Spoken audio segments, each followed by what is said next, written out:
सभी को मेरा नमस्कार। कैसे आप सभी?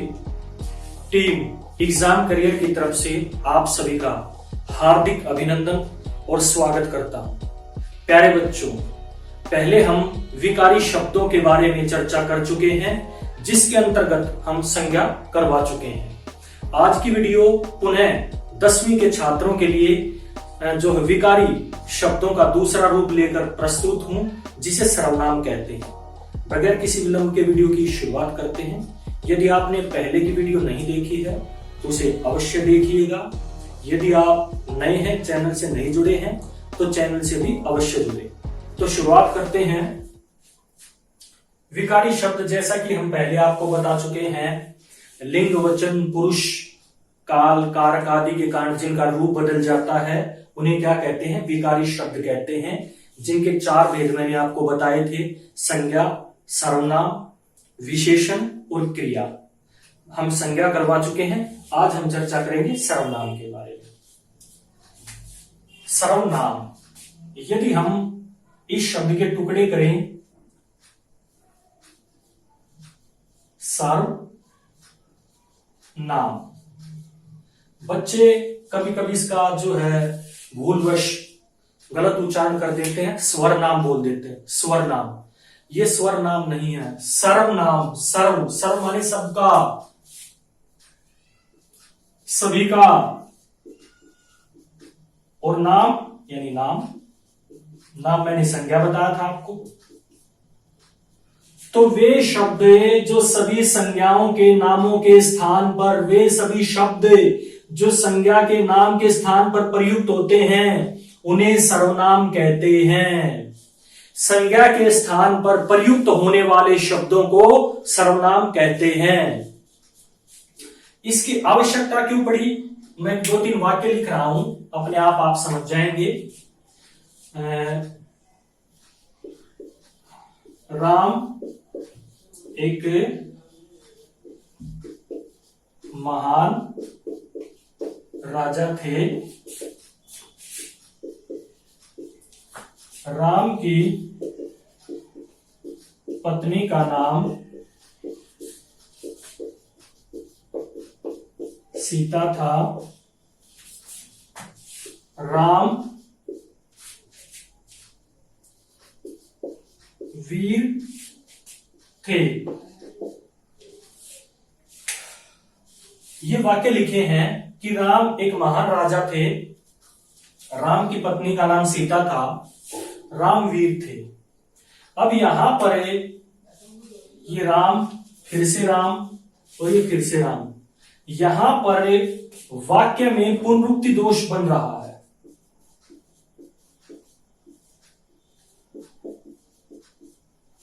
इस पुनरुक्ति दोष को समाप्त करने के लिए ही सर्वनामों की आवश्यकता पड़ी। जैसे राम एक राजा थे, यहां पर उनकी, ये यहां पर क्या प्रयोग कर दिया हमने?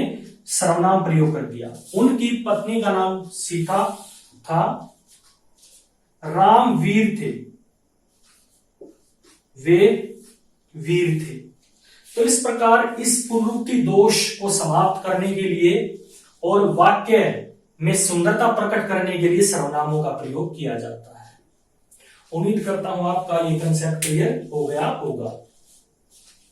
अभी हम सर्वनामों की भेदों की तरफ चलते हैं। सर्वनाम के मुख्य रूप से बच्चों कितने भेद होते हैं? 6 भेद होते हैं। सबसे पहला है पुरुषवाचक।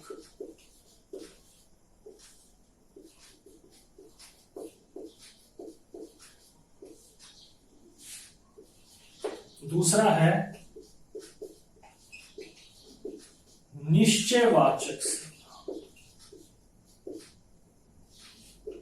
तीसरा है अनिश्चयवाचक।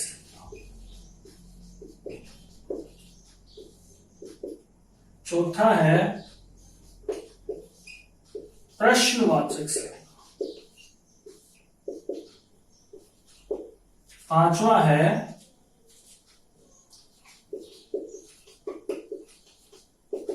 संबंधवाचक शब्द, और छठांतिम है निजवाचक शब्द।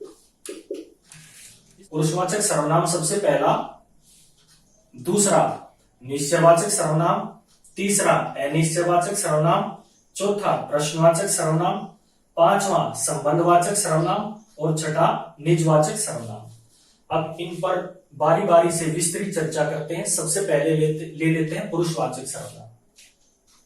प्यारे बच्चों, कोई भी प्रकरण चल रहा हो, कोई बात की जा रही हो, तो इसमें जो है तीन पुरुष होते हैं मुख्य रूप से। सबसे पहला तो कहने वाला, जैसे मैं आपको कह रहा हूं, और दूसरा होता है जो सामने बैठा है सुनने वाला, और तीसरा वह होता है जिसके बारे में बात की जा रही है।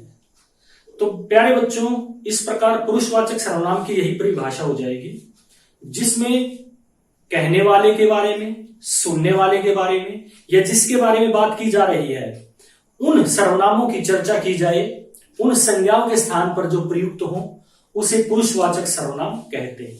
प्यारे बच्चों, पुरुषवाचक सर्वनाम के तीन मुख्य भेद होते हैं।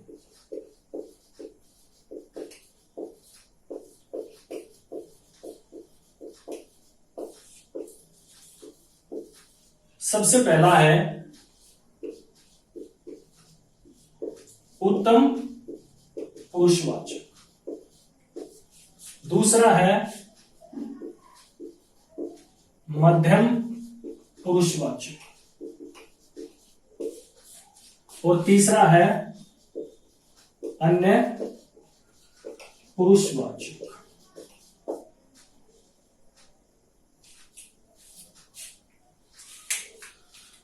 तो इस प्रकार पुरुषवाचक सर्वनाम के तीन भेद हो जाते हैं, उत्तम पुरुषवाचक, मध्यम पुरुषवाचक और अन्य पुरुषवाचक। अब यहां पर उत्तम पुरुषवाचक कौन है? जब वक्ता यानी कहने वाला अपने लिए जिन सर्वनामों का प्रयोग करता है उसे क्या कहते हैं? उत्तम पुरुषवाचक सर्वनाम। जैसे मैं, हम, मैं पुस्तक पढ़ रहा हूं, हम खेलने जा रहे हैं, ये इसके उदाहरण हैं। इसके बाद मध्यम पुरुषवाचक सर्वनाम तू, तुम और आदरार्थक आप, रिस्पेक्ट के लिए आप प्रयोग कर देते हैं। जैसे तू जा रहा है, तुम कब आओगे, तो इस प्रकार ये जो है मध्यम पुरुषवाचक सर्वनाम हो जाएंगे। अन्य पुरुषवाचक सर्वनाम वह, वे। जब वे पुरुषवाचक सर्वनाम जब वक्ता किसी अन्य के बारे में कहता है तो वो कौन से होते हैं? अन्य पुरुषवाचक सर्वनाम। जैसे वह जा रहा है, वे खेल रहे हैं, इस प्रकार यहां पर अन्य पुरुषवाचक सर्वनाम हो जाएगा। उम्मीद करता हूं यहां आपका कंसेप्ट क्लियर हो गया होगा। अभी हम चर्चा करते हैं निश्चयवाचक सर्वनाम के बारे में।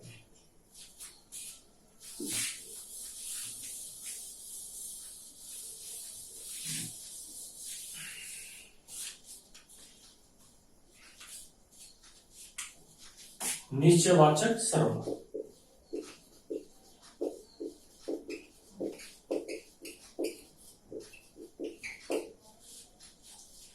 वह सर्वनाम जो निकट या दूर की वस्तुओं के लिए जिस सर्वनाम का प्रयोग किया जाए और वह निश्चित हो, उसे क्या कहते हैं? निश्चयवाचक सर्वनाम। ऐसे सर्वनाम जिनका प्रयोग निकट व दूर की वस्तुओं के लिए प्रयोग किया जाए और वह निश्चित हो, उसे क्या कहते हैं? निश्चयवाचक सर्वनाम। जैसे इसके उदाहरण है यह, वह। यह नजदीक की वस्तुओं के लिए, जैसे यह डस्टर है, यह झाड़न है, और दूर की वस्तुओं के लिए वह प्रयोग करेंगे। जैसे वह बगीचे में खेल रहा है, वह मकान किसका है, इस प्रकार। तो उम्मीद करता हूं आपका कंसेप्ट क्लियर हो गया होगा। आगे हम चलते हैं अगला जो हमारा सर्वनाम है अनिश्चयवाचक।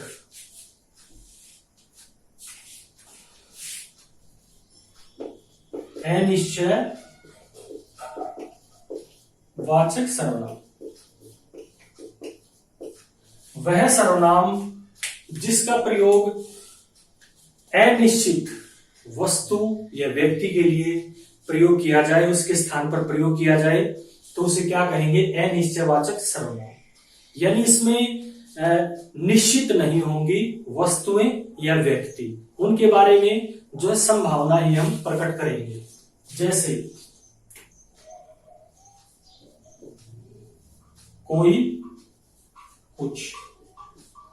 कोई यहां पर सजीव वस्तुओं के लिए प्रयोग किया जाएगा और कुछ सर्वनाम का प्रयोग निर्जीव वस्तुओं के लिए प्रयोग किया जाएगा। जैसे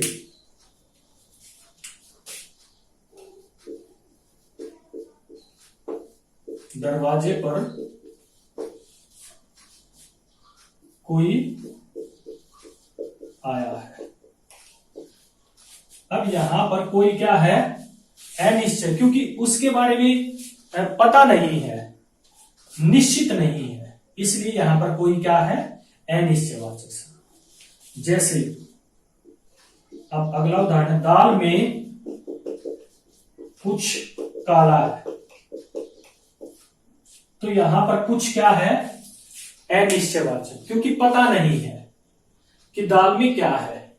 दाल में कुछ काला है, यानी कुछ में कुछ गड़बड़ है। जैसे कुछ ले आना, तो निश्चित नहीं है कुछ क्या लेके आए, तो यहां पर क्या है? अनिश्चयवाचक सर्वनाम है। आगे चलते हैं प्रश्नवाचक सर्वनाम की तरफ।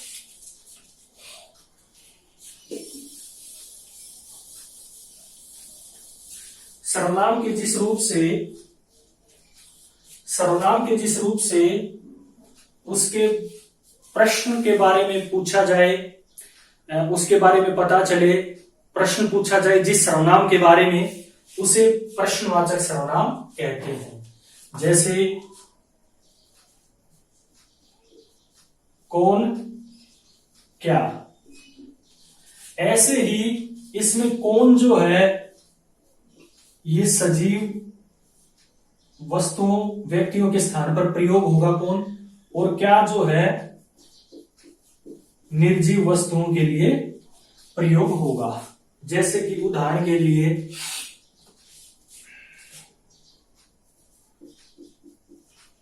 कौन आया था, तो यहां पर जैसे भाई राम आया था, मोहन आया था, तो उसके स्थान पर प्रयोग हो गया, इसलिए क्या है? प्रश्नवाचक सर्वनाम। जैसे कि क्या लाए हो, यानी संज्ञा के स्थान पर प्रयोग कर दिया प्रश्न के रूप में। जैसे भाई केले लाए हो, दवाई लाए हो, या फिर जो है और केक लाए हो, तो यहां पर जो है ये संज्ञा के स्थान पर प्रयोग कर दिया हमने। उम्मीद करता हूं आपका यहां तक का कंसेप्ट क्लियर हो गया होगा। अभी हम चर्चा करते हैं संबंधवाचक सर्वनाम के लिए। यहां तक हमारे 4 हो चुके हैं। सर्वनाम के जिस रूप से उसके संबंध के बारे में पता चले, उसे क्या कहते हैं? संबंधवाचक सर्वनाम कहते हैं। जैसे जो, सो, जिसका, उसका। उदाहरण देखिए, जो परिश्रम करेगा सो सफल होगा। तो यहां पर जो, सो क्या है? यहां पर जो है संबंधवाचक सर्वनाम है। अगला उदाहरण देखिएगा, जिसकी लाठी उसकी भैंस। तो यहां पर जिसकी उसकी संबंध बताया गया है, तो यहां पर कौन सा सर्वनाम है? संबंधवाचक सर्वनाम है। आगे चलते हैं, निजवाचक सर्वनाम के बारे में चर्चा करते हैं।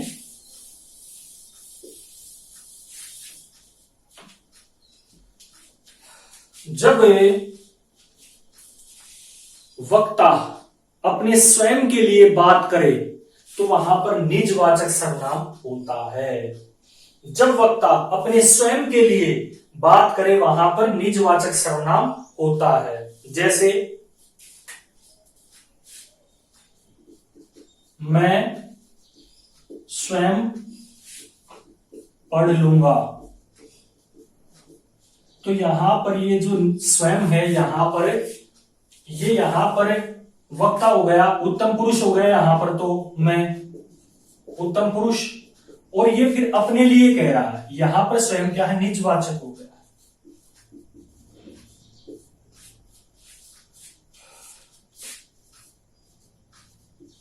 अपना काम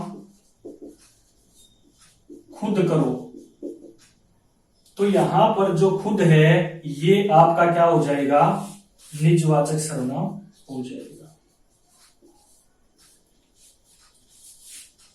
उम्मीद करता हूं आपका कंसेप्ट क्लियर हो गया होगा। तो यहां हमारे जो है सभी सर्वनाम समाप्त हो जाते हैं। आपका कंसेप्ट क्लियर हो गया होगा प्यारे बच्चों।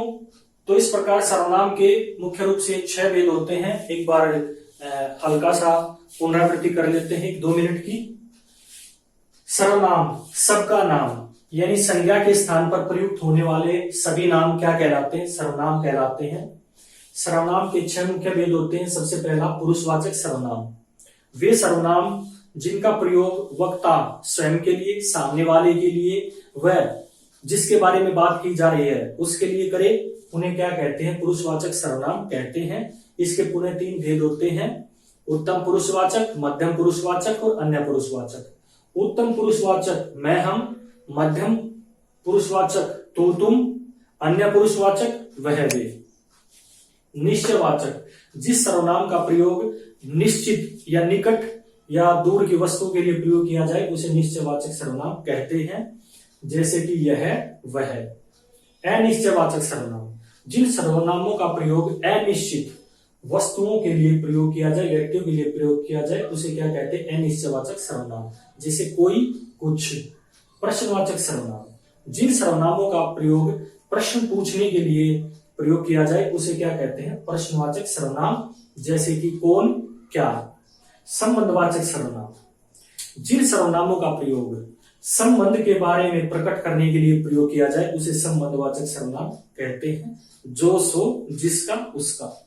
निजवाचक सर्वनाम, जिस सर्वनाम का प्रयोग वक्ता स्वयं के लिए प्रयोग करता है उसे क्या कहते हैं? निजवाचक सर्वनाम कहते हैं। जैसे कि इसमें हम स्वयं, निज, अपना आदि। तो यहां पर हमारा जो है सर्वनाम समाप्त होता है। उम्मीद करता हूं आपका कंसेप्ट क्लियर हो गया होगा। तो वीडियो को ज्यादा से ज्यादा शेयर करें, चैनल को सब्सक्राइब करें।